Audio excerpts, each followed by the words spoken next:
Watch out, watch out. Let me get a shot. Where they at? Where they at? On that rooftop. Hey. Give me a fucking 42 in here. We're east of the riverbed, and we're taking fire from the west. Roger, stand by, we're popping smoke. Gun runs north and south, west of the smoke, west of the smoke. Okay, copy. West of the smoke. I'm looking at danger close now. Give it to me, I need it. You're cleared hot. Copy, cleared hot. Welcome to the Combat Leadership Podcast. Here's our host, Mike Etor.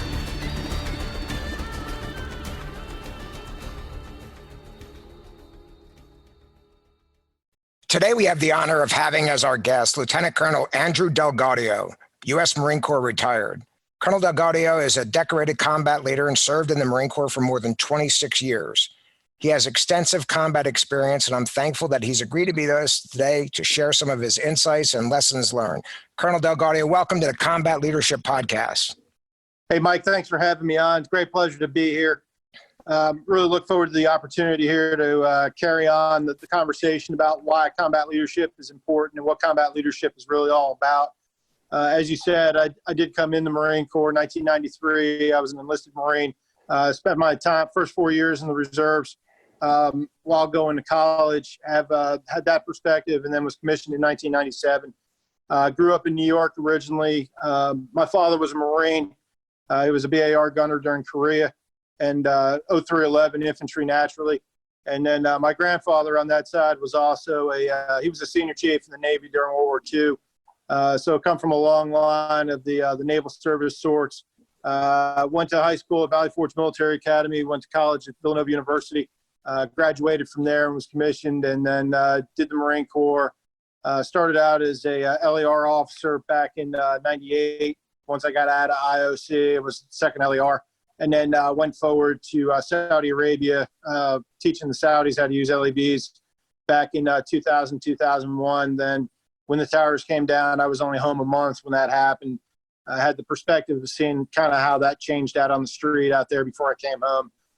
Went and was an instructor at the basic school right before the war started. And then when the war actually kicked off in Iraq in 2003, I was at the basic school. Deployed to Haiti straight away in 2004, met my battalion down there, which was 3rd Battalion, 8th Marines. When General Berger was then Colonel Berger, he was our commandant, was my battalion commander back then. And then went forward with them to Fallujah, was a rifle company commander in Ramadi with them in 2006, where I was wounded. And then came back, worked at the School of Infantry for our enlisted Marines as the executive officer for Infantry Training Battalion. Once I was complete there, I went to the School of Advanced Warfighting to become a planner at the operational and strategic level to kind of broaden the tactical picture that I had. And then from there, went to Marine Forces Command, what we used to call Marine Forces Atlantic back in the day, Marine Forces Command. Went forward to the Republic of Georgia to train, advise, and assist Georgian soldiers on how to work and integrate with the MAGTF out in Afghanistan. Deployed with them to Afghanistan on a separate tour with the 12th Georgian Infantry Battalion. Came back from that deployment, did what all good staff officers do, went to the Pentagon, served at DCPP&O up there under then Colonel, now General Alford.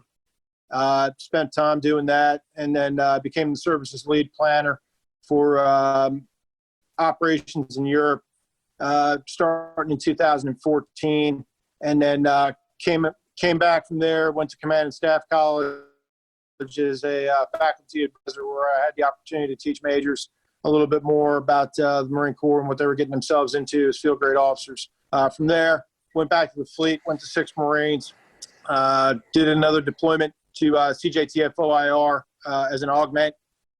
Finished that tour, reported down to 2nd Marine Expeditionary Brigade, where I eventually became the G3 of the brigade. And that's where I retired in 2019. Excellent. I want to hear more about the Georgians a little bit later on. I'm sure that's a very unique experience. There's not many that say they deployed with a foreign force to combat. So make sure we cover that. I'm sure you got some great insights. Well, I always ask two questions right off the bat, Andrew. And the first is, if you were forced to say your philosophy on combat leadership in just 2 or 3 short sentences, what would you say?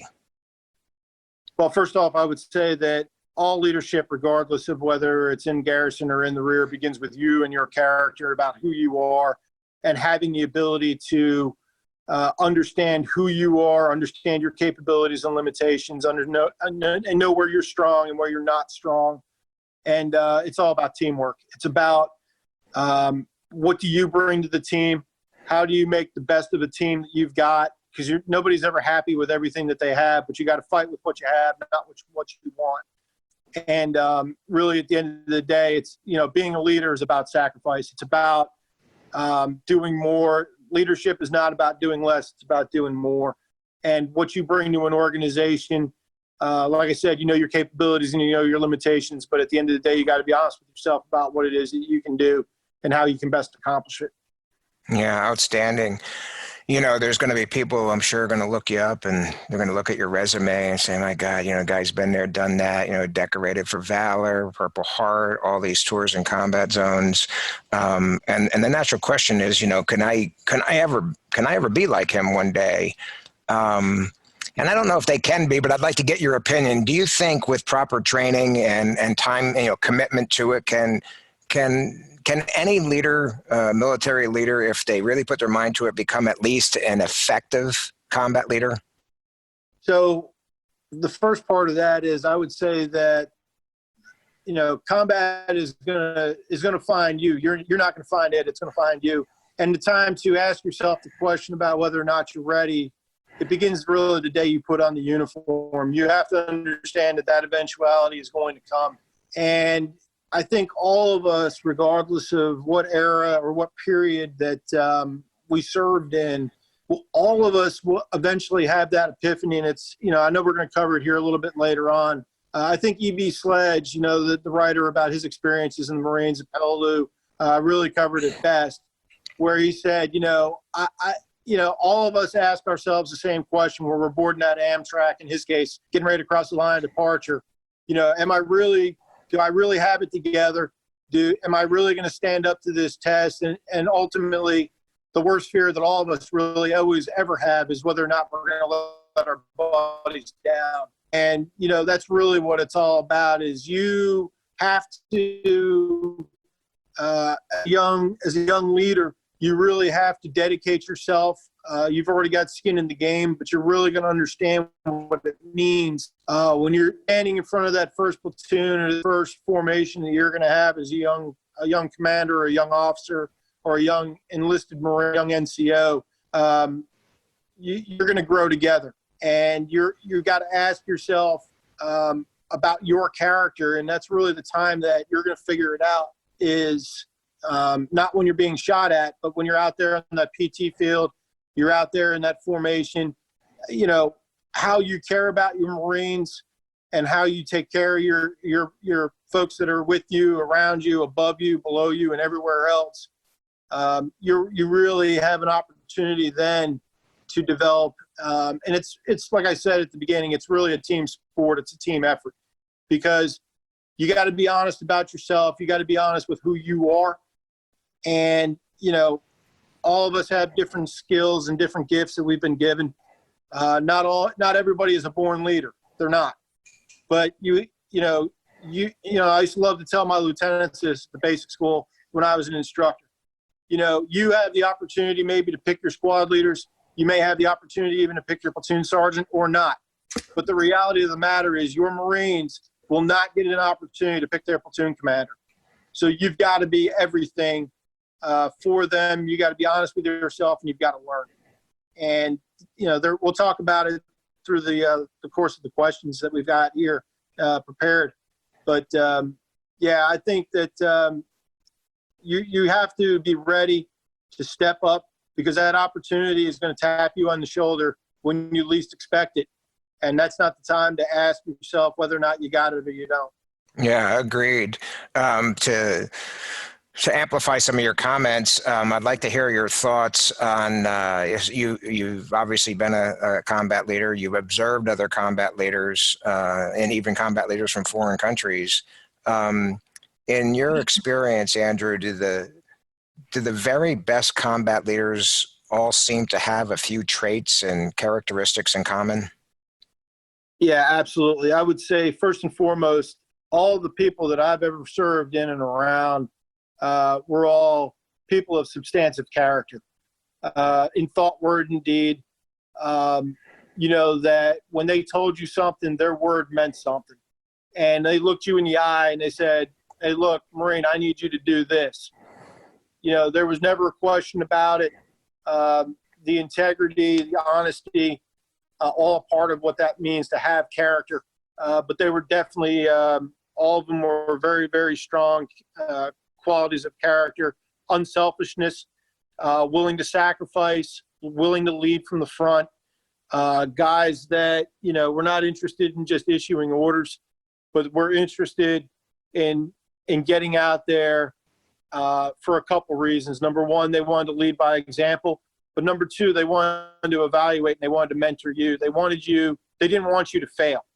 When you went forward, it wasn't just about, being out there and being a part of the fight, but it was really, they're going to, guys with more experience are going to observe things about you. And afterwards, we're going to talk about it naturally. We're going to get together and we're going to, talk about that. Devotion to duty was unquestionable. The guys that I served with and the guys that I, not only served, but the thing about being a leader is it's service before self. It's the mission comes first. The people come always. And, we do the things that we do as leaders for the people to accomplish the mission. Caring and compassion, not typical words that you really associate with combat, but they are. They're really, truly something that if you've been out there and you've seen people at their worst, you've seen situations that are absolutely horrible, in some way, shape, or form, you've got to find a way to garner some form of humility first and recognize the humanity of the situation. And, that's really what you need, because it's never going to be just about one engagement. You've got to get them back on the horse and ride the horse again and again and again and again. And if you don't have that quality of caring and compassion, and you lose that sense of humanity and you lose that sense of humility during a deployment, bad things happen. And I've seen it where, it can deteriorate and it can destroy a unit quick when you lose those qualities. And the best quality for any combat leader is balance and being grounded. Knowing who you are, knowing your capabilities and limitations, being grounded in the truth, being grounded in the facts, and really listening to other people. Be honest with you, having great relations with your fellow officers, having great relationships with your senior staff, non-commissioned officers, your junior leaders. All of them have great ideas. All of them have great perspectives, not only about the situation, but what's going on right in front of them with their people. And I had a mentor a long time ago that was great about saying, God gave you 2 ears and a mouth for a specific reason. It's so that you could listen twice as much as you speak. Yeah, words. A couple thoughts that I've had about that. Yeah, words to live by. Well, great comments. I want to shift gears a little bit and talk about the topic of discipline. The discipline that we're talking about is individual discipline of the soldier or the Marine, and then unit discipline. And my definition of discipline really is it all. Ultimately, Andrew, on the battlefield, does the individual have the discipline to stay awake at night when he's supposed to change the batteries and the NVGs, to put the right frequencies and crypto fills on the radios and things like that? So that's, I talked a little bit about battlefield discipline. what do you tell the young NCOs and officers, when their young troops say, come on, Lieutenant, or come on, Corporal or Staff Sergeant, why in the hell what's so important about a barracks inspection? It's peacetime now. What is so? Yeah. Why are you on our ass about the IG inspection? Why do we have to do this? I mean, this has nothing to do with fighting, Sure. or does it? I'd like to hear your opinion. Yeah. So when you sit down, I'm thinking back to what was the very first definition of discipline that I can remember, and going back to 3073, back there at Paris Island, 3rd Battalion. Discipline is the instant willing obedience to orders, self-reliance, and teamwork, sir. Thinking back to, now almost 27 years ago, why is it after 27 years, I can still remember my rifle serial number of 6069869? It's because it was drilled into my head. And why is that attention to detail so important? Because when you make a connection, and here's something that I observed toward the end of my career when I started to see a lot of the young NCOs, young corporals, and young sergeants, very, very different than the kids that I led. And I call them kids because they were much younger than I was. When I was a rifle company commander, I had the privilege of having corporals and sergeants that had, 2 years time in service that had moved through the ranks very quickly. They were great combat leaders, but, we had to teach them a lot about how to be an NCO, what that really meant. And there's a big difference. And we get them caught up eventually. But the point about that is, and I saw this toward the end of my career in 2019 when I was looking at the young corporals and sergeants that are out there that didn't have that combat experience, that were looking at the staff sergeants, the gunnies, the majors, the captains, and, the lieutenant colonels who did. And, the natural reverence is that they want to treat you like, like you're some kind of a god. But all it really is you were out there at a time when the nation needed you. But really, like I said, you have to have that humility to come back to them and be like, hey, look, I'm getting toward the end of my watch. It's time for you to learn a little bit about what this is all about, and I want to teach you. They're never going to, the young guys are never going to ask you those questions. They'll stand there and, hint around it. But it's our responsibility as guys who have been out there to tell them about it. To tell them about, look, the reason that we do this, and you've got to be a human about it, is you got to tell them, look, the reason that we're doing this right now is because I'm trying to teach you something about attention to detail.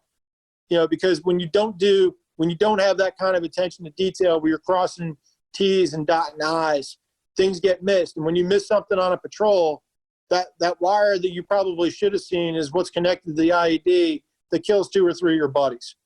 Or the reason that, I get it, nobody enjoys standing a phase mow. Nobody really feels like, they're not going to deploy because they didn't pass McCree. But the reality of the matter is, we do these things because the institution not only demands them of us, but there's all different ways of evaluating and growing. Marines are great because we fixate on, it's not about the test. It's all about the test, So when we are, what are you doing to prepare for the test?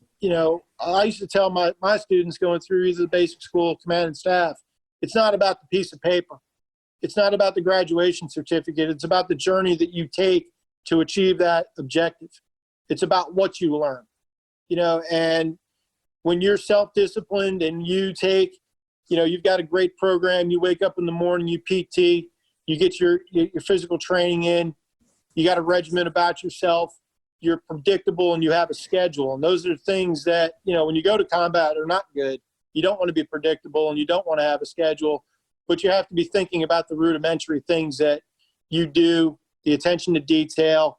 And really at the end of the day, discipline gets a bad name because we think of discipline, we think of NJP, or we think of court martial, or we think of something else. But the reality of the matter is we discipline out of love. And we do that because, there is a standard. This is the standard, and we all have to make the standard. And that's really what it's all about is making the standard. Yeah, I want to reply to your comments and see what you say. we both started off as enlisted Marines before we became officers. So we both have the experience of the barracks and squad base, so to speak. Sure. And we both were peacetime Marines before we ever went to combat. So we stood inspections. I mean, in my day we had, and yours too, for the first part, we had spit shine boots and Absolutely. had iron your uniform, and, you know, you had to have a haircut and all of that. And, you know, the field day was just such a pain in the ass and all of that. And what I grew to realize, and I had a staff NCO tell me one time when I was an NCO, he said, look, you know, the attention to detail, all this, you're just going to have to trust me on this. It will pay off in combat. Now, that said, there's no combat right now. So our mission is to be the most squared away peacetime Marines there is. And you joined the Marine Corps, you knew it was a unit that prided itself on personal appearance and precision and pride and all of that. So he said, you know, he told me, he said, E-Tour, I always looked at, you know, he had a multi-tours in Vietnam. He said, you know, my impression was the people that aren't disciplined in the rear, don't take care of themselves, can't follow that. I can't even trust them that simply to get a haircut every week. Those guys, more than not, they did not all of a sudden rise to become Chesty Puller in combat. They became a real pain in the ass, if not a liability in combat. I'd like to hear your thoughts on that. Yeah, I mean, I've always, you know, you always hear that as a, you know, as a Marine, you hear, well, so-and-so is a great field Marine. Okay. Well, let's go ahead and break it down. Why are you a good field Marine? Because there's no booze, because there's no challenges, you're away from the family, you got other things going on, and the only thing you have to do is concentrate on what you're doing, which is right in front of you. The reality of the matter is, you know, we debated these things too for years. Is a good Marine a guy that, you know, he's always got a haircut, he's always got a good PFT, he's always got a clean, good-looking uniform? No, it's much more than that. Those are the bare minimums. You know, we expect that, you know, I used to tell my lieutenants this years ago when I worked at TBS, it's like, you know, nobody really cares about how smart you are. They care about how smart you can make them and what you can teach them and what you can do to make them better. And, you know, being a good professional soldier, I'll just say it that way, is much more than, you know, it's a feeling. It's your heart's in the game. It's not just an outward appearance. It's a, you know, a true embodiment of the moral, the mental, and the physical. You know, and I love to talk about those things because it's straight out of MCDP 1, which, as we both know, that was the world in which we grew up since Al Gray, 1989 and forward. But it really is that. It's about the moral, it's about the mental, and it's about the physical. It's about the character of who you are. It's about your physical abilities, and it's about, you know, how you use your intelligence. You imply that through your will, and how you, at the end of the day, get people to do things that they wouldn't normally want to do in combat.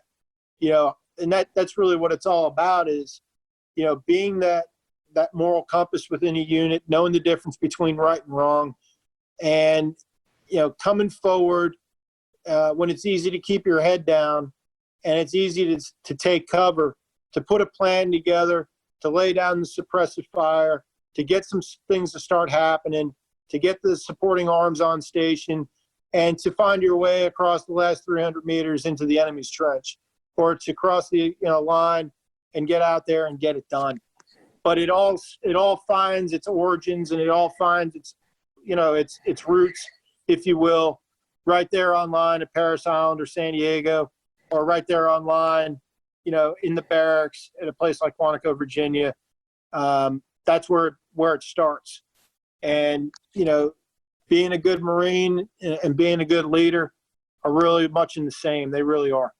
Yeah, I agree with what you're saying. You know, I've had people on the podcast from all the services, and while the peacetime chicken shit, so to speak, might vary among the services, they're all received by the younger guys as this is just chicken shit. I mean, what are we doing this for? You know, this isn't, you know, good at all. And, you know, one person brought up a really good point. He said, and I want to add on to your comment about being a professional soldier.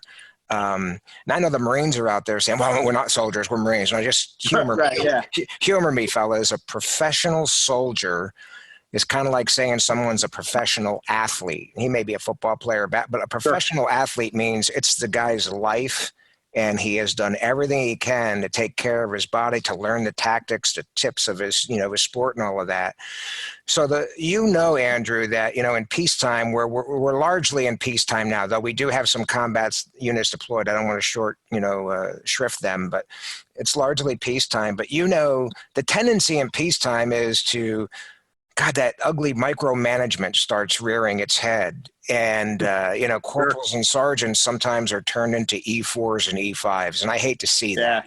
Lieutenants aren't trusted. But from personal experience, as do I, should the red flag go up and 1st Battalion, 8th Marines deploy, next week to a hotspot, amazingly, the same senior officers and staff NCOs who didn't have a lot of trust or didn't seem to have a lot of trust in delegation to NCOs and lieutenants now are absolutely requiring them to go on patrols. So it's like one day I'm a sergeant and I'm not, I have to be micromanaged for field day. The next day it's, hey, Sergeant Schmutz, I want to take your squad and you're going to provide security for this convoy. And by the way, it's going 150 miles through bad guy territory. And there's no spin up time. It's like, so my point is, you treat a sergeant like an E5, he becomes an E5. He becomes a pay grade.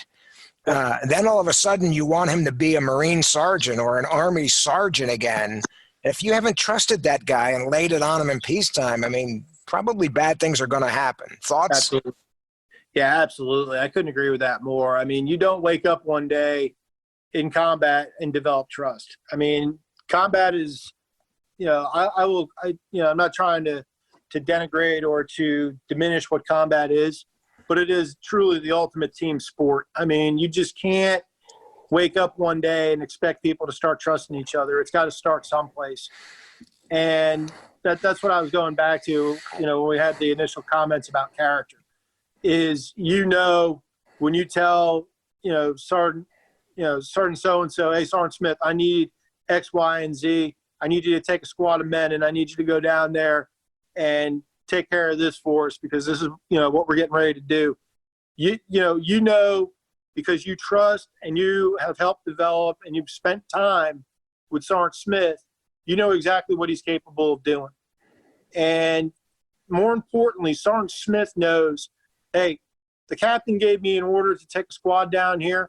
I know that if I get in trouble, the captain's going to, raise holy hell to find a way to get me supported. And the beautiful thing about it is, Mike, I got to tell you, is it's all unspoken. You just look at each other and you know that this is going to happen. And when you're in that kind of a unit, that's what makes it special. When you have the opportunity to non-verbally communicate in dire circumstances where you have the opportunity to lay it out and say, all right, brother, this is what I need to happen right now. And the ultimate reality for American service members is we usually like to always know the answer why, or get an answer for why we have to do something. But usually when the gravity of the situation is such like that, there's no explanation required. We just know it's got to get done. And that's what I've loved about the Marines for all the time that I've spent in. There's never a necessity to have that explanation. Yeah. It's just, we know what the mission is. We know what the mission requires. And the Marines are just they're going to break themselves and they're going to do whatever it is that's required to make mission happen. And that's another point that I just want to make real quick about being a leader is sometimes that your men are going to go out of their way to do everything that they absolutely possibly can to make something happen. But you got to recognize, how good the team really is. You got to get everything you can from higher command to assist them in what it is that they've got to do.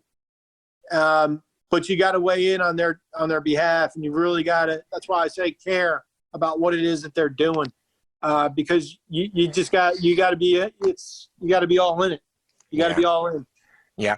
You brought up a point that I'd like to go back to. We started off talking about discipline, and I think we, naturally gravitate toward the younger troops, the first enlistment guys, like, why are we doing this, and a lot of times it's the sergeant and NCO, staff NCO and lieutenant saying, well, here's why. This is my personal experience, or here's what I was taught. This is why we're doing this. We got to be good. We just got to master garrison. We got to be good. And by the way, a lot of this is going to apply in attention to detail and discipline and trust. And so we aim a lot of that toward the junior troops. But on the flip side of that, when you get in combat, like you said, and there's no time for an explanation, those Marines and soldiers are only going to follow that guy, that NCO, or that lieutenant, if the trust is already there. Sure. Because you and I both know, if that leader, NCO or officer, does not enjoy the trust of those troops, they are going to ask questions, because they don't have trust in his tactical competence. They don't have trust in his judgment. They just don't trust him. And the point I'm trying to make, to see what you think, Andrew, is the time for today's NCOs and lieutenants and captains and all that to earn the trust of their young Marines and soldiers is right now. Absolutely. You just can't get in the combat zone and say, okay, fellas, it's for real now. And, I just want to let you know you can trust me. Too late at that point. Once upon a time, I'll give you a little bit of an interlude from when I was getting ready to take company command. I had the privilege of leading Company K, 3rd Battalion, 8th Marines.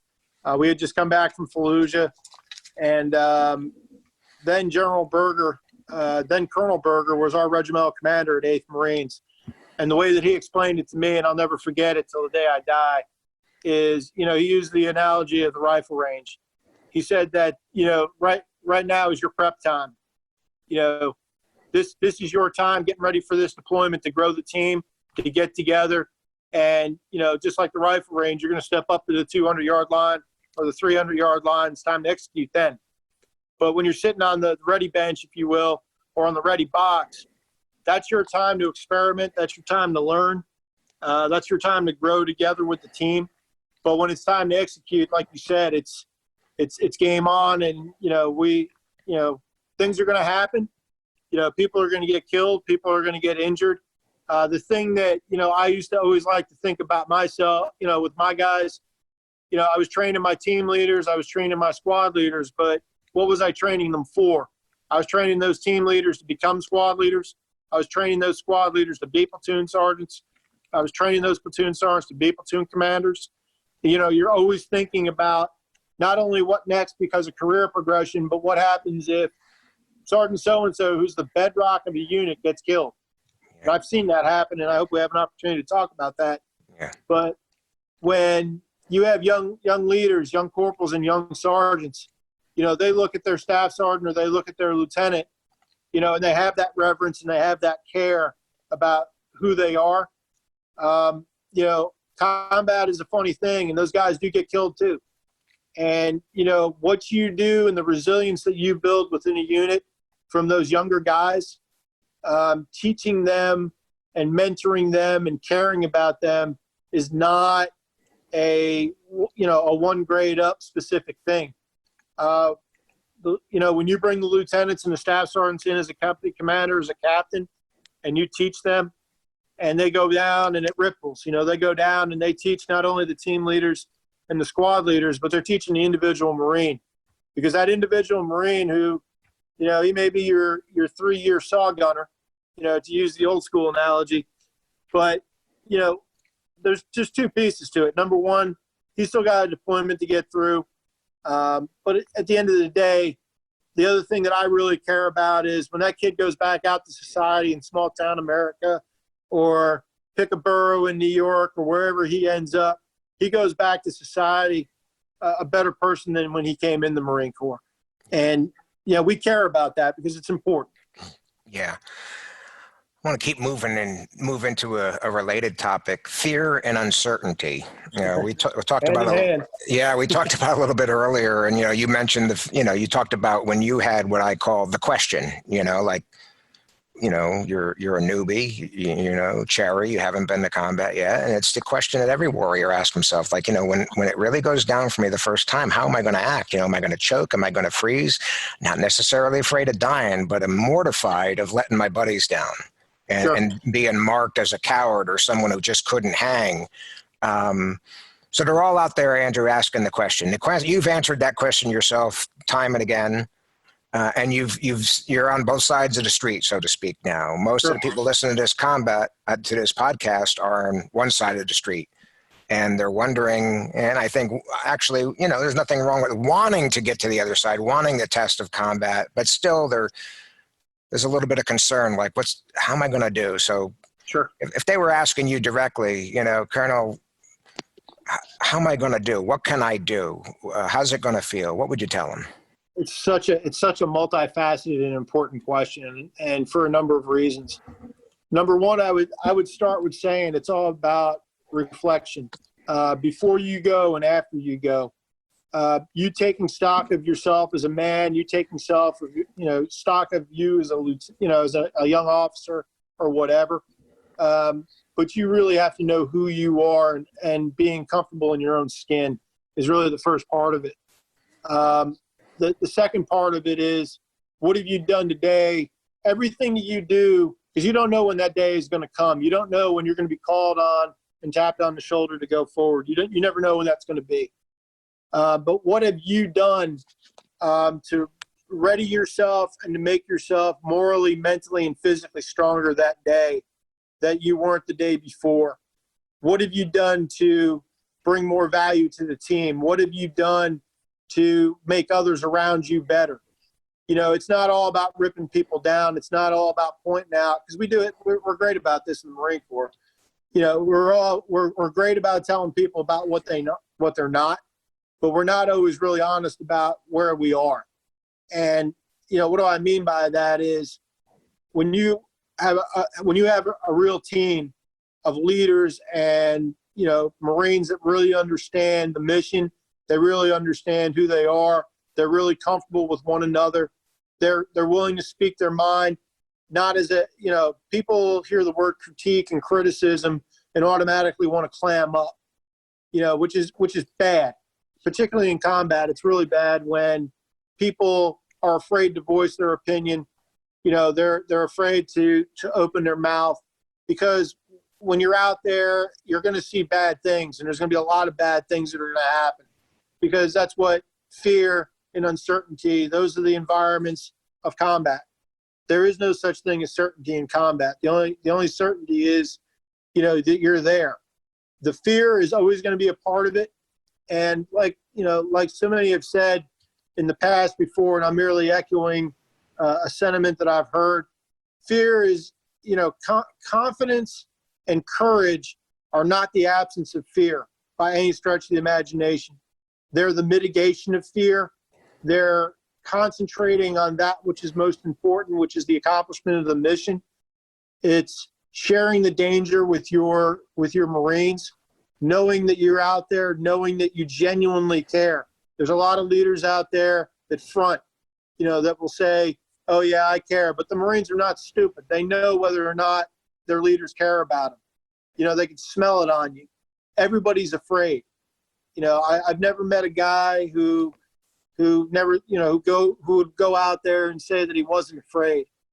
The more experience you have with it, which is also a great point to talk about, the more time you spend out there, you really have to focus yourself each and every day, because, just like the young guy who's unexperienced with combat, the experienced guy has to check himself too, because he gets so comfortable doing it. The rounds are snapping around him. He's not thinking about it. But at the end of the day, he's got to know his value and know his place. Because if he gets killed, your company commander, you lose your company commander, you lose your platoon commander, you lose your staff sergeant, you lose your squad leader. That's just like losing mommy or daddy. Yeah. It really is for a lot of these kids. So it really boils down to reflecting and checking yourself about where you are, because the other part of that is once you have survived, I used to call it the first engagement. And I spent a lot of time while I was at School of Infantry, because that's where we were at that time in 2007, 8. We were at the height of the Iraq War. Yeah. And you always had to find something. I thought to myself, what could I give these young Marines that are getting ready to go forward to victor units that are going to go out to Iraq? What is it that I could share with them that's going to get them through this equation? Now, here I am as a fairly junior major, XO of a battalion, spending some time recovering myself. It was all about relating things that happened out there. For instance, what experiences has a Marine had at that point? Okay, he's had boot camp and he's had the rifle range. But we've all stood out there in the pits or the butts, and we've heard that snap go over our head when it hits the target. So, what does that mean? Okay, well, if you're out there in combat and you start hearing that snap, it's getting close. That it's inbound, it's coming, right? Yeah. So that's an experience that every Marine's had that I could talk to them about, because you're going to experience that again. And when it gets, when it's real close and you can feel heat, that's not a good time. That's not a good place to be. So what is it all about at that point? It's about survival. It's about getting down, taking cover, figuring out where it's coming from, and sending it back down range. But if you can get a guy through that first engagement and get him through that and out of that, now it's a question of, what do I do to sustain that? Because combat is not a one-shot drop. It's not, we're going to do this one time, shooting at each other thing, two-way rifle range, and that's going to be the end of it. It's not. I've got to build resiliency, which is the other part of the discussion. And resiliency is what we develop not only as an individual, but as a unit to overcome fear and uncertainty. And we know that it's going to be different every time we go out there. Just because the S2 or the G2 told us that there was enemy on Hill 101 and we've got some targets planned for it and everything's going to be good, we're going to roll up to 101 regardless. And maybe they're there as a squad, or maybe they're there as a whole regiment. Who knows what you're going to run into? Yeah. But at the end of the day, we've developed, we've thought about it. And it comes back to what I started this discussion with, which was reflection. And this is really where you as a leader make your money, is healing your Marines. You've gone out there, you've engaged the enemy. You're going to, people are going to get killed. People are going to get injured on both sides. And, this is going to be new for some people. This is going to be an experience that, their upbringing told them, thou shalt not kill, for 18 years of their life. And now all of a sudden we've been put in a position where it was us or them, and we've had to take some lives.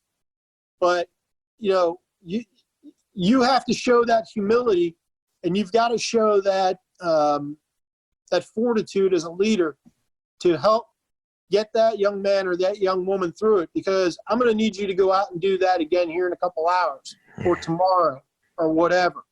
And that's where you build that reflection and you think about it. A great read that I would offer to anybody out there, and I'm sure you've probably talked about this with other folks on the podcast, but, go into like Carl Melantes' work, What It's Like to Go to War.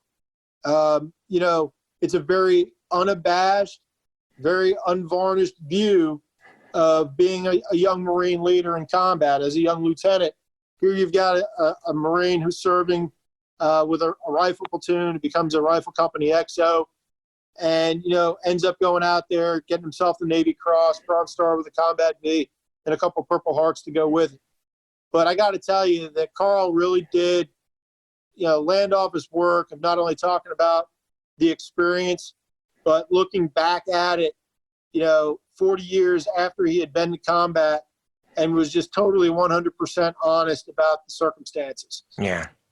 Just a wonderful read. And I would commend that to anybody that's really interested in this subject, because he's really done some great work on it. Yeah. Great comments again, Andrew. I want to touch on one thing with what I called the question, how am I going to do?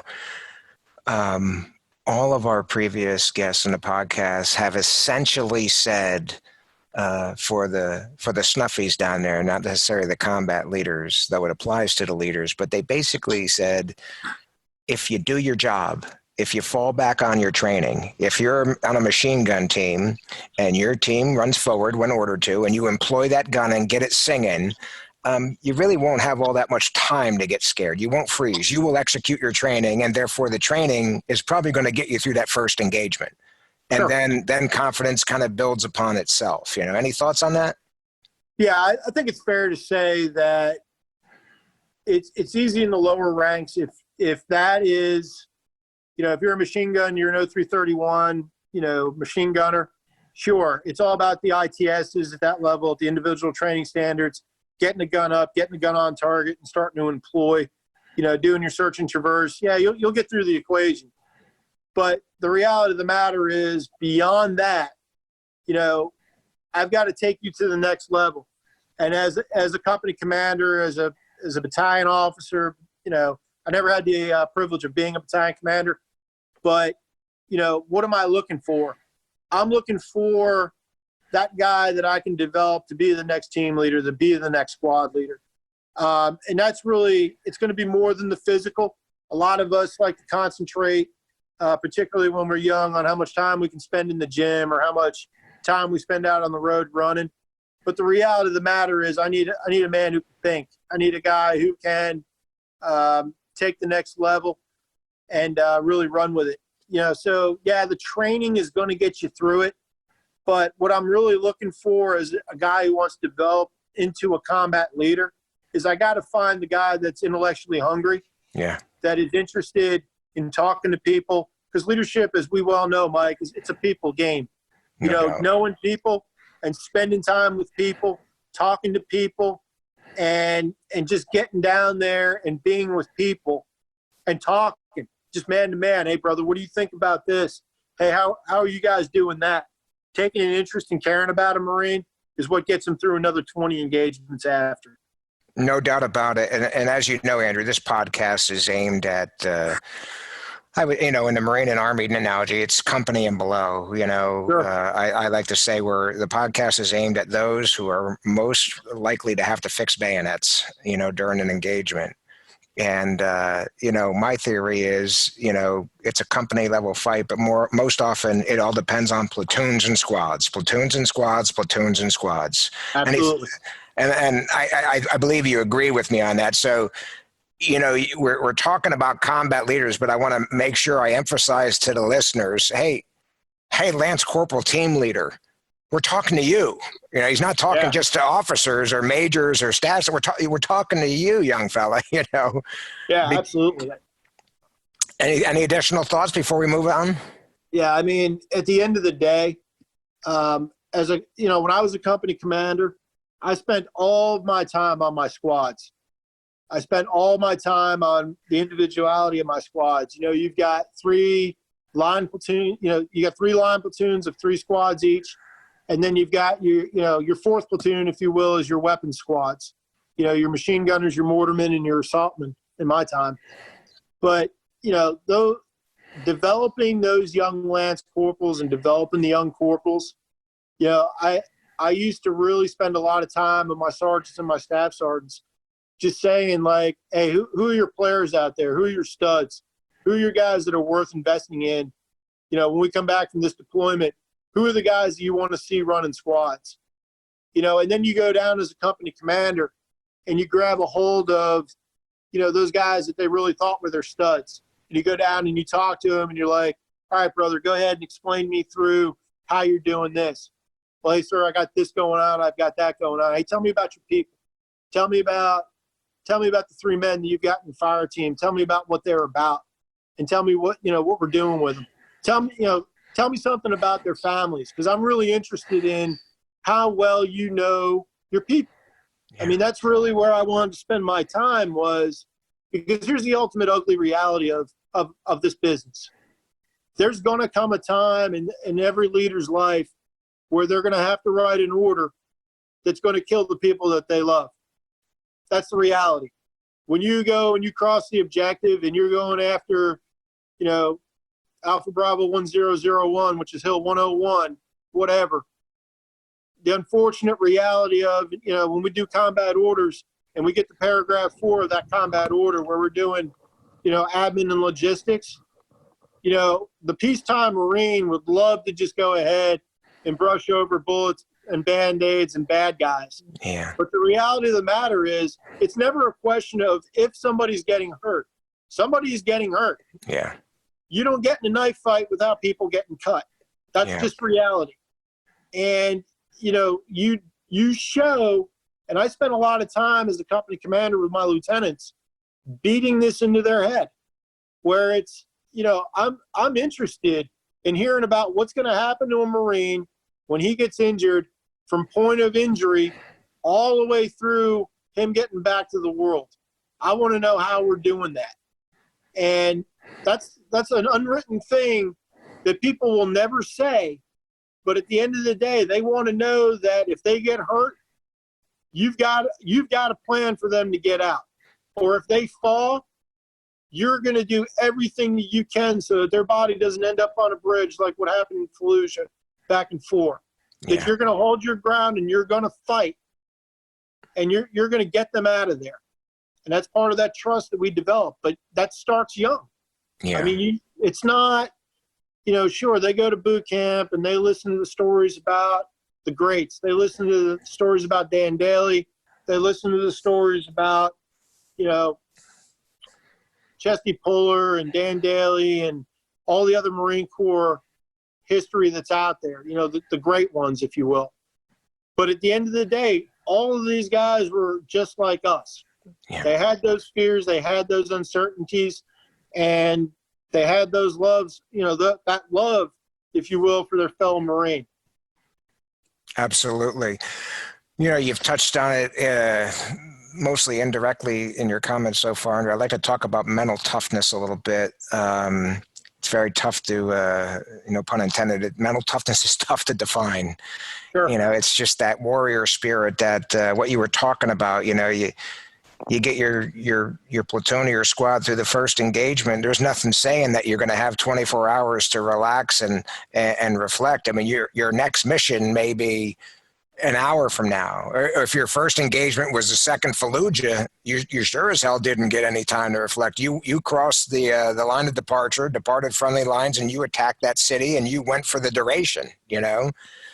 So how important is mental toughness in combat on every level? And is there anything that you found that was effective in developing it? Yeah. So firstly, when we were coming into Fallujah, I relieved 1-8. We came in, they had just finished the fight in the city, and we were getting ready to pick up for them. And that was I had done a tour in Haiti. That was my first combat deployment in 2004. And then we got to come in on top of 1-8. And then we were working Fallujah area up to Nasr Wassalam to our east and up to Karma to our north. And a lot of the guys out there that are listening to this will know that geography. Zidane was to our south. But really that mental toughness that we're talking about, that resiliency, it develops in the rear and you bring it forward with you. And you're going to find occasions out there when you're going through, afterwards, after the fight's over, you've got to develop that resiliency and that toughness. And the way that you develop it is just every day. Because ultimately what's going to end up happening is you're going to lose somebody out there. Somebody's going to end up getting hurt. Somebody's going to, end up getting killed, friendly side. And if, it's going to crush a unit. It will. It crushes you every time you lose a guy. It just crushes you. So what can you do to prevent that from happening? And combat has a great way of dealing with that. It's called it keeps you busy. But eventually, everybody who's been to combat knows you're not getting shot at 24 hours a day, 7 days a week. There have been a few places I thought that was true, but it really isn't.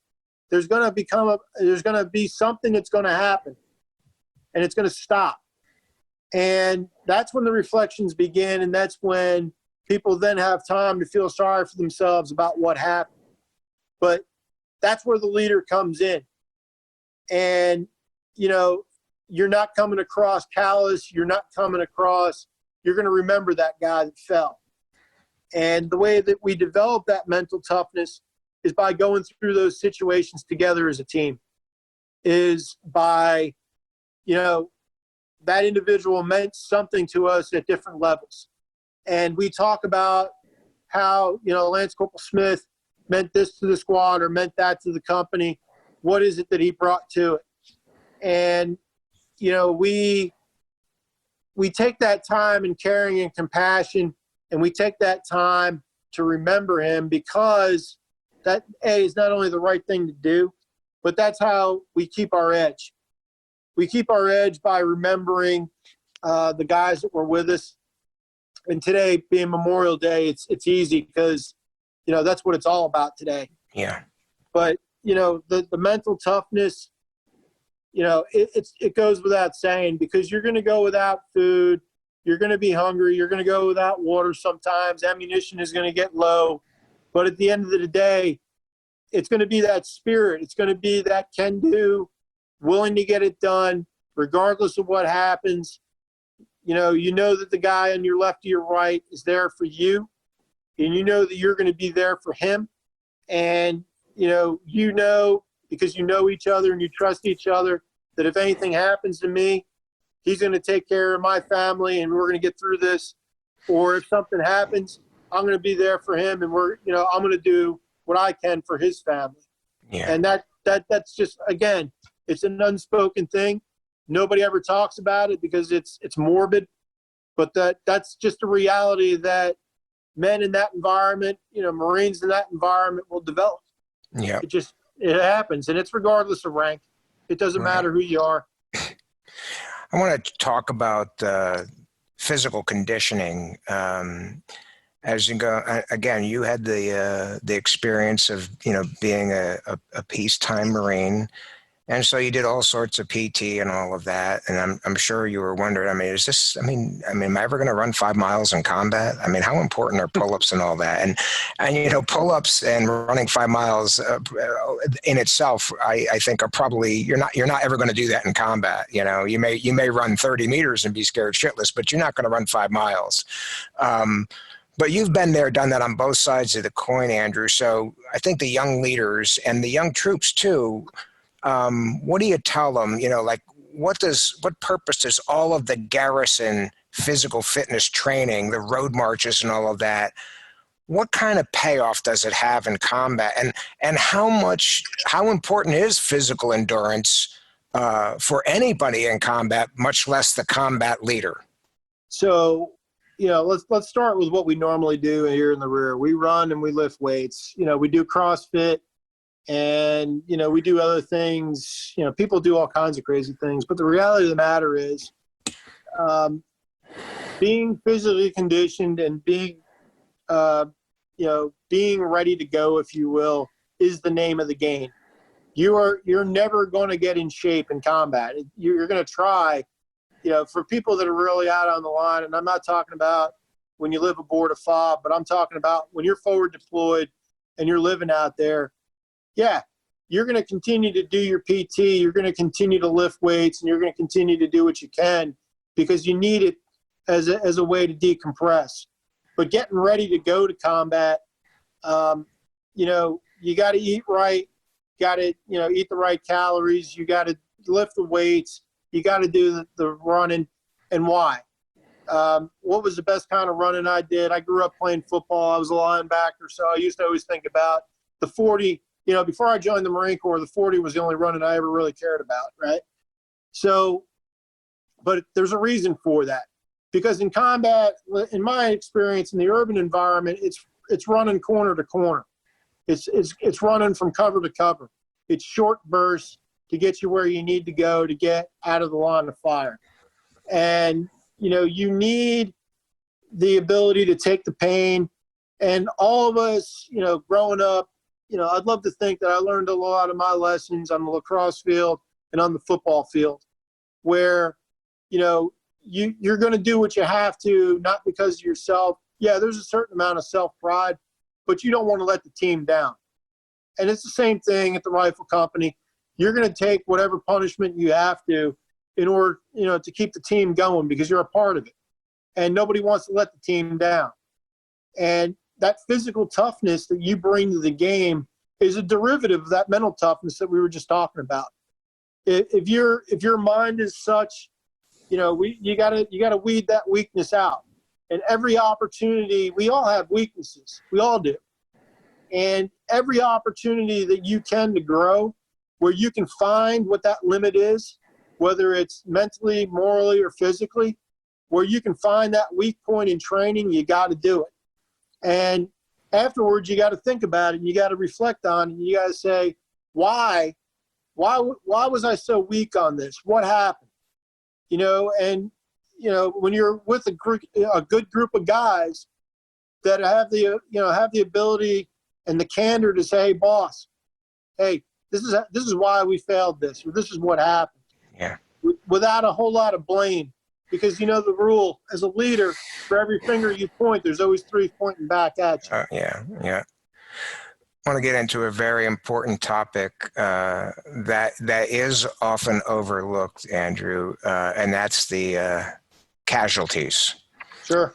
You've already mentioned that you've had the experience of seeing, popular, important people getting killed or wounded, and I'd like you to talk about that. I mean, we just assume, that everybody understands that, but I think for those that have undergone it, it's the first time, it's just shocking, Sure. Even more shocking or demoralizing if it's someone that you really are close to or care for or depend upon. My squad leader just got shot, Sure. So the young folks out there are wondering, first I'd like you to tell them, what are they going to feel when they first see casualties, enemy, friendly, or whatever? And then how are they going to feel, and what do they do to mitigate that and keep in the attack? So a lot of it is going to come back to the leadership and how the leadership develops this spirit in training and what it is that you bring forward. I'll go back to 2 April 2006 while I was a rifle company commander with Kilo 38, out on a patrol with my 3rd platoon that day. I was the middle vehicle. We had a 5-vehicle movement doing a security patrol up in northeast Ramadi. And, I had 2 vehicles in front of me, my vehicle in the center, and then 2 vehicles behind us. So platoon commander was a vehicle ahead of me, running around with his platoon, just getting out and, seeing what was going on a Sunday morning. It's like, in the Arab world, that's Tuesday anywhere else, So, we get out there and, we're moving around out there in the space. All of us drive over this one particular place. And next thing you know, hear a very large explosion at your rear. And the last vehicle in that convoy, who was at that time, that was Staff Sergeant McIntosh, who was the platoon sergeant for Kilo 3. His vehicle was obliterated, blown straight to smithereens. And on board that vehicle were 5, Navy corpsmen, who was the corpsman for that platoon, the only corpsman that we had. And then, 3 other Marines, and then 1 up in the turret. So 3 Marines on the inside of the vehicle with Doc, and then a Marine up in the turret for a total of 5. And totally destroyed the vehicle. Staff Sergeant McIntosh, Corporal Procopio, Lance Corporal Kim, and Doc Padilla killed instantly. And then there was Lance Corporal Rex McKnight, who actually survived the explosion, broke both of his arms, broke both of his legs. And we actually ended up getting him off the X. And, I grabbed a hold of Lieutenant Wilson, who was a platoon commander for that platoon. And, hey, new mission. I need you to get this man back to Fallujah Surge. Time now. Move out. Take your men. Go. And stayed on the objective, what was left. Ended up getting in a hellacious gunfight as a result of it with my vehicle crew. But we eventually got relieved. And eventually, when the explosion itself first happened, young Marine that was one of my youngest squad leaders, he came by Staff Sergeant Mac's remains and just absolutely screamed in terror and screamed in fear because, Mac was burned up tremendously bad. All of them were. But, he just had that moment where he was overcome by the terror and the fear of and losing Staff Sergeant McIntosh. Because Staff Sergeant Mac, was the scout sniper platoon sergeant in our deployment before. He came down to the company with me when I left H&S Company. I brought him with me down to Kilo. And, he was like a dad to those guys. He really was. And what he brought to that platoon and what he brought to the company, and, it's irreplaceable. And when young men see something like that happen to a leader, a person that they have absolute supreme respect for and think of them just like a dad, here's reality. That happened. And, the next day we were right back out on patrol again. You got to, the Marines are going to fall off the horse, but you got to get them back on it. You got to get them back on quick and ride it again. Which brings up a really ugly subject. When those Marines go back out, nobody likes to say it, but they're looking to kick ass. They want to get out there and they want to get some now because of what they lost. And, you as a leader, you got to be on top of them. You got to be, look, we're not out here for that. We're out here to do our job. We're out here to take care of business. Mac wouldn't want that for anybody. And we're not doing it that way. No. And that's where it becomes real, because you're going to want to go out and you're going to want to go and kick ass again because of what happened. Yeah. But you got to temper that and you got to be mature about that. And you've got to have leaders that are ready to step up to make sure that we're doing the right thing, because it's easy. It's easy for guys to feel those emotions. It's easy for them to go out and act on those emotions. And, you got to tell them, look, man, it ain't worth it. You're going to regret that decision the rest of your life. And that's not what we need right now. Yeah. And that's really, that's one of many experiences. That's the one that, there's that experience. I lost those 4 guys on one day, and then we lost another Marine. And this one, was a totally different one. This Marine, Richard Z. James, I'll never forget. He was killed the day before Mother's Day, back in 2006. And as we all know, the military's got 24 hours to notify your next of kin. And, that one never, ever, ever sat right with me. I never, in my heart, I've never had closure about that because of what happened. And, those are, in his particular case, he was killed by small arms fire. And, different platoon, that was with Kilo 1. But, we never felt good about that because of how it happened. But those things are going to happen. But the reality of the matter is you, as a leader, are responsible for that healing. You, as a leader, are responsible for those Marines to get them back on the horse riding it again. And you have to heal together. There's a tendency amongst leaders where you want to be on the moral high ground and you want to be, on top of things, if you will. But the reality of the matter is you got to be down there with the men, and you got to shepherd them through that process. And yeah, they know you're the captain. They know you're the lieutenant. They know you're the sergeant, but they also know that you're a human being. And the best way to care about them is, the best way to show that you care is to be down there doing it with them.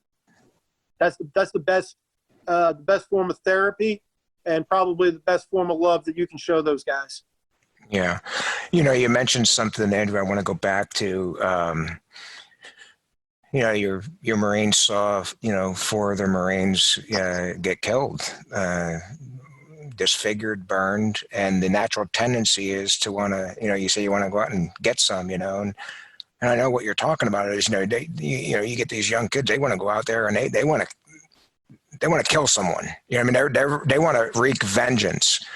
And I would encourage, I want to get your thoughts on this. My experience is I would encourage all listeners that if you think that young Americans aren't capable of absolutely losing their minds and going crazy and shooting people and killing people that don't need to be shot and killed, you are wrong. Yep. They're taught not to do that. And in the heat of the moment, when emotions are telling them to do that because they're scared and they just, their favorite squad leader got killed or whatever, Yep. I say the training stops them. But what really saves the day is the enforcement of our values by small unit leaders. Absolutely. Because they hear the troops like, we're going to go out and get some. And, it takes that corporal to say, hey, listen, we're fighting savages, but we're not savages. And Right. we're not going to go out and shoot a woman or a child just to say we shot somebody and we're even now. We're not even. We're not doing that. We got rules You're of absolutely engagement. right. We're going to follow them. So I'd like to hear your thoughts on that. Absolutely right. And I'm going to start for that one. I'm going to talk a little bit about Afghanistan for a minute because we had learned so much by the time I got to Afghanistan in 2012. We got a lot smarter about this, and this is something that I hope that we continue to do years from now down the line. But yeah, you're going to have that young Marine that is going to see a person that he respects, loves, whatever, get killed or get injured.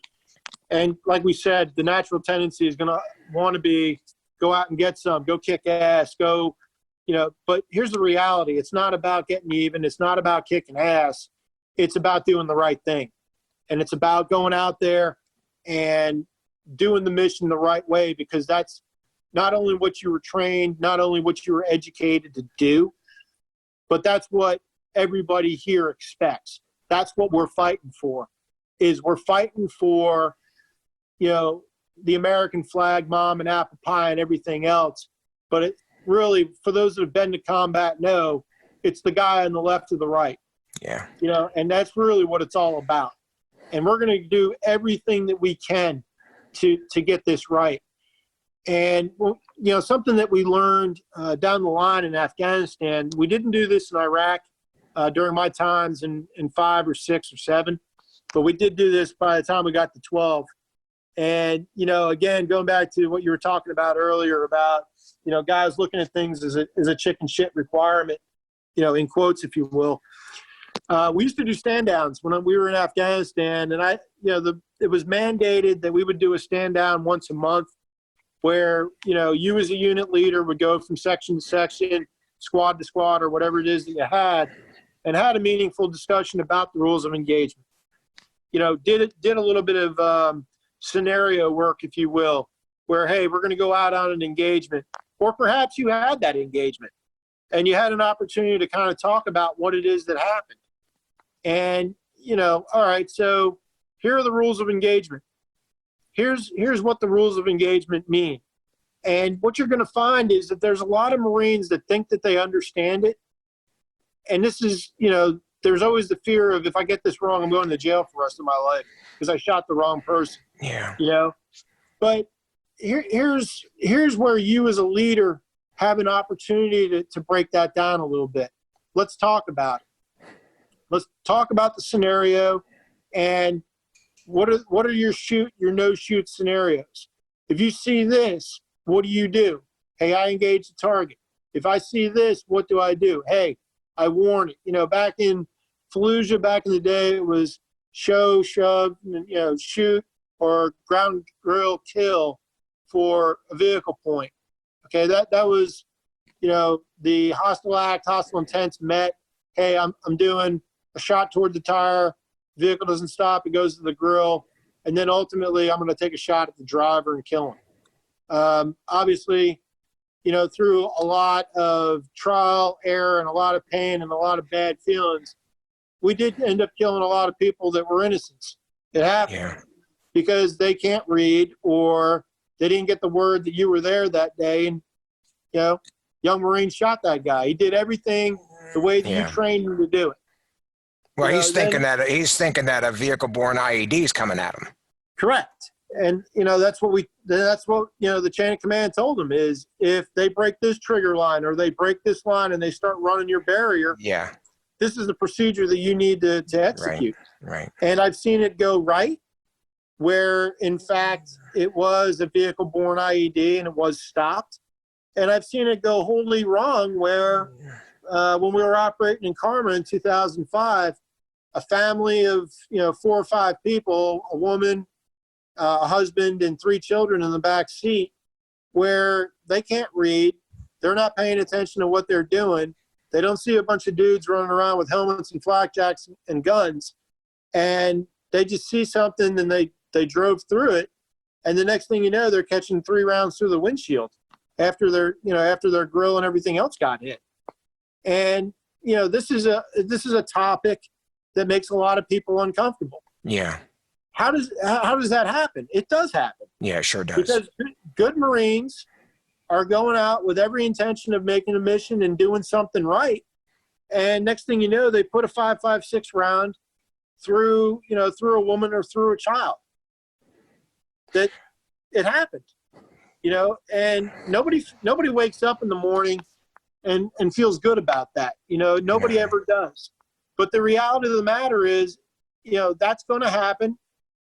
And you're going to have to go out and you're going to have to go stand that post again. And you got to tell the Marine, okay, look, this was good. This wasn't good. Or we're going to make sure that we get this right. And you don't, unless the kid went out of his way to just pull the trigger because he wanted to pull the trigger, which I've never met that guy. Yeah. He's going to have some reservations about it. Even when it's a totally clean shot, even when it's totally 100%, I see you, you see me, you have an AK-47, you're pointing at me, I was just faster on the trigger today and I got you. At the end of the day, people are going to have some reservations about that. Right. It goes back to what we were talking about earlier. I mean, you grew up for 18 years saying thou shalt not kill or hurt anybody or something like that. But that's where you as a leader come in and you grab that Marine and say, you know what you did today was good. And your teammates and everybody around you appreciated you doing that. Because if you hadn't been a second faster, somebody wearing this uniform would have got hurt. And it's the same thing with that SBIB situation where that vehicle's running that checkpoint. You're going to pull that young Marine in. You're going to say, look, you didn't know. You followed your orders. You did exactly what we expected you to do. But the unfortunate reality of the matter is that woman or that child got hurt as a result. But you did every single thing that we asked you to. And this time it wasn't an SBIB, but what if it had been? Yeah. And you're not trying to rationalize anything away. You're not trying to make it better. But you've got to talk through it, and they've got to understand that you understand the situation and that you care. Yeah. I want to, our time is coming to an end here, but I want to have you retouch on something. You talked about the importance, Andrew, of the leaders going down and talking to their Marines and soldiers about the rules of engagement. And my personal experience is Marines often look at them as, well, here's a whole bunch of stuff I can't do. Right. And you need to flip that coin to the other side to say, no, that here's what you're enabled to do. And only through those discussions will you find out that some Marines have a wrong impression of what the rules of engagements are. Right. So they either would have pulled the trigger when they were not really supposed to, or worse, they did not pull the trigger when they absolutely were entitled to. Now you've got dead Marines because someone was a little bit goosey about shooting. I want to hear your thoughts again, re-emphasizing to these young combat warriors listening to this, the importance of not just handing somebody the rules of engagement card or whatever. You need to talk and continually refine with these people their understandings of them. So you got to minimize and reduce the amount of space in their heads between can shoot, can't shoot. Absolutely. I got to say, first off, you're absolutely right. Marines are very binary. We're very white or black about how we see everything. It's either this or it's either that. But I think that MCDP 1 does a great job of when you start talking about maneuver warfare, I see a surface and I see a gap. Yeah, sure. That enemy hiding behind that wall is a structure. I got it. I can't hit it with artillery or drop a bomb on it. But what can I do that's going to allow me the freedom of maneuver again? What can I do to help me close the distance? And this is where you find your young leaders that are going to come up and they're going to be like, hey, boss, what if I do X, Y, and Z? Okay, yeah, we can do X and Y, but we can't do Z right at that particular moment. And that's where you're developing that initiative and you're developing that creativity that you need to survive. But if you don't talk about these things and you don't have a TDG, you don't, war game it on a whiteboard or sit down and draw it out on a piece of paper or whatever, you're never going to accomplish that understanding. And what happens when you don't establish that understanding is when you set up that environment or you set up that situation where, the Marine is afraid to pull the trigger because he's been around leaders his whole time that tell him that if he shoots the wrong person, he's going to jail. Yeah. Which is absolutely terrible. It's a horrible way to run a unit. Conversely, on the other way is if we're shooting everything, regardless of whether we're employing proper fire discipline or we're not really IDing the enemy that we think that we see, we're just spraying and praying. Yeah. That's where we create that other environment that we don't want either. Right. Where we're tagging people that we shouldn't be. And again, you have ROE to protect you. You have it to protect the guy to your left and your right. That's what we're using to do the mission. And I hate when people look at it as restrictive. I got it. Yeah, I got it. You want to use a strike on this. You want to be, all of us want to engage the enemy with the least amount of risk toward ourselves.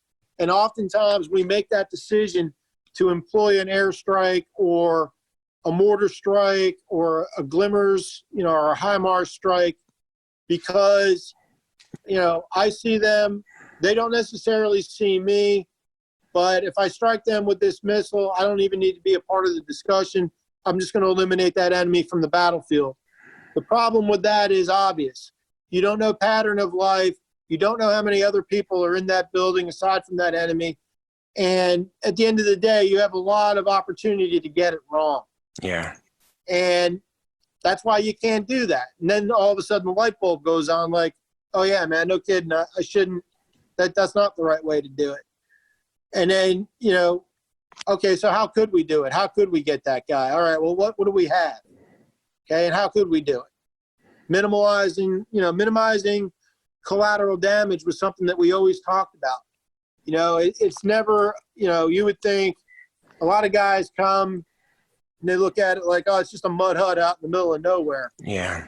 True, but guess what? That is somebody's home, or that somebody does live there, and has probably lived there for 300-400 years. Their family owned that. And, I learned those lessons largely while I was an advisor. And I had the opportunity 5 different times to advise and learn. There's the American way of looking at it, which we love to believe is always the right way of looking at it. Yeah. But then when you have an opportunity to learn from others and you get the opportunity to see a situation standing on its head, looking at it from another direction, you mature and you look at things a little bit differently. And it helps you. It's going to help you develop not only as a leader, but as a human being. Yeah. Be able to see something else, see something different. Yeah. Well, our time is up. We're going to have to bring you back for a second episode. I really want to hear about your time as an advisor, and you've been providing just tons of wisdom and lesson learned here, Andrew. I don't want to let you go before I ask you the fantasy question I ask everybody. If you were able to bring back one leader from the past and spend a day with that person, who would you bring back, and what would you ask them? Wow. Being an Italian American, growing up in New York City, and my family was all from New York City, and I had family in Jersey. Naturally, I'm going to say Johnny Basilone. I was a second Marine Division guy my whole life, but what Johnny meant to the Italian, the Italian American community, what he brought to the game every single day. Here's a guy who wins the Medal of Honor on Guadalcanal, and he's doing the whole barnstorming tour for war bonds. Makes it all the way up to the commandant and says, "I want to go back to the front." He's living that life that he doesn't want. He wants to be down there with the men. He wants to be down being a machine gunner, and that's really what he wanted. I would love to, spend, even 5 minutes just talking to Gunnery Sergeant Basilone about, how he viewed the world, his thoughts about family, his thoughts about his community, his thoughts about his Marines. He spent time in the Army before he joined the Marine Corps. And just get his idea. I would love to have asked him, when you got back to the world, what would you have done next?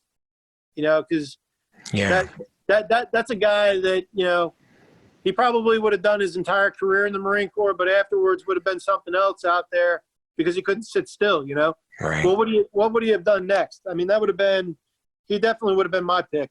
Yeah, it's a great pick. And you've obviously studied him, and maybe the younger folks don't realize, John Basilone, World War II Medal of Honor recipient, sergeant, I believe, when he got it. I mean, those guys were literally national heroes back then. We didn't have the internet, didn't have TV, but he was on every newspaper. And so back then, and after he was awarded the medal, everyone in the country knew who John Basilone was, and they pulled him and others back for a war bond drive. And these guys at the time, they were more famous than Hollywood celebrities. Sure. And so the fact that he was brought back to that status and yet insisted that he go back to combat just shows you the character of that Marine. Absolutely. And the good news is, and I know you can attest to this, sometimes we wonder if they're still making them like that. I say we're still making them like John Basilone. Absolutely. I hear a lot of folks say that. I know our time's thin here, but, you always hear guys out there that are saying, the younger generation, the millennials this, the millennials that. The reality of the matter is, you're going to go to combat and you're going to rise to the occasion because you have to. Yeah. And those guys, they're still out there. There's plenty of kids out there that, they're putting in the hours on the football field right now that are one day going to strap on those dress blues. They're out there in the wrestling mats. They're out there, they're in the band. They're all over the place. Yep. But they're going to step up. They're going to inculcate the values that the Corps gives them. They're going to be around like-minded individuals that want to do good things. And they're going to find themselves in a place somewhere down the line where, opportunity and destiny is going to tap them on the shoulder. It's go time. And they're going to rise to the occasion because they have to. Not because they want to, but because they have to. Absolutely. Well, Andrew, I'd like to have you tell the audience, listeners, what are you doing now since retirement? What keeps you busy? So, I'm still very, very much involved in the in veterans activities here within Escambia County, Santa Rosa County, and Pensacola, Florida. I'm the chapter commander for the Military Order of the Purple Heart, Chapter 566, Sharon A. Lane chapter. Within the state of Florida, we call it the Department of Florida. I'm the senior vice commander here within the state of Florida for the Military Order of the Purple Heart. In Pensacola, I participate with the Veterans Park Memorial Board. We were down there today taking care of our people down there, seeing the veterans that are coming through, seeing the young children that are coming through, with their mother and father, learning about the sacrifice that a lot of Americans have put down range, that we honor today and every day. So that's what I'm doing, every day around here for work. Right now, I work for a law firm. I work for the law firm of Ailstock, Whitkin, Crease, and Overholtz here in Pensacola, Florida, working on veterans issues, talk to veterans from Afghanistan and Iraq every day. I deal with Gold Star families. We're working some litigation right now against the Islamic Republic of Iran for providing IEDs and materials, training and expertise and money to the enemy out there, whether it was Al-Qaeda or the Shia militias, that have either killed our service members or severely injured service members. And I work with these guys every single day, working that claim and getting that claim together on behalf of my fellow disabled Purple Heart veterans, largely. But it's a great way to give back, and when I think about what it is that I've done in my career, I would leave people with this thought: your oath to the Constitution never ends. When you take that oath to the Constitution against all enemies, foreign and domestic, you take that oath for life.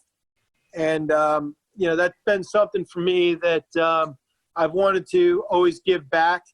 Whether it is coming on your podcast, Mike, or whatever it is that I can do for the community, or I can do for my fellow veterans. I feel motivated that I have to do that because, not only is it the right thing to do, but for all those guys that we were talking about before that we've lost, you've got to do it for them. You got to do it for their families. And, you got to get the word out there to people that we care. And that's what I like to think that I do every single day. Yeah, well, we certainly do care, and it is Memorial Day. We're recording this on Memorial Day, and so it's definitely sad to think about all the folks that we've lost and are not here today. But I think one of the best ways we can honor them is to do things like this: is to take knowledge from highly experienced, combat leaders like you and disseminate it for the ages. Someone's going to be listening to your words 75 years from now. Combat's going to change, warfare is going to change, but there's still going to be squads facing off. And something you say just might stick in some young warrior's mind, Andrew, in a very dark and dangerous place. And it may make all the difference between him and his buddies surviving or not. So you've been a great guest. I thank you so much, and really hope you come back. I got one more thing for him out there. I know that a lot of guys are not going to want to ask those questions in public forums or whatever, but I'll leave my my email address for you, godfatherdell@hotmail.com. Just come up on the net and shoot that question out there, and I'll be more than happy to answer it for you because I don't want you to have to experience it. I put my hand on the stove and I figured out it was hot. Oh, yeah. If I could do something to help somebody so they don't have to do that, I'm all about it. Well, that's we have a logo that the tagline is sharing lessons, saving lives, and that's what we're all about. So your email again is godfatherdell, DEL at hotmail.com. godfatherdell@hotmail.com. All right. Lieutenant Colonel Andrew Del Gaudio, U.S. Marine Corps, retired. Thank you so much. We are rounds complete for this podcast. We hope you've enjoyed this podcast. Please subscribe, rate, review, and recommend to your friends. Please visit our website at combatleadership.com. Until next time, remember the words of the ancient philosopher Plato. Only the dead have seen the end of war.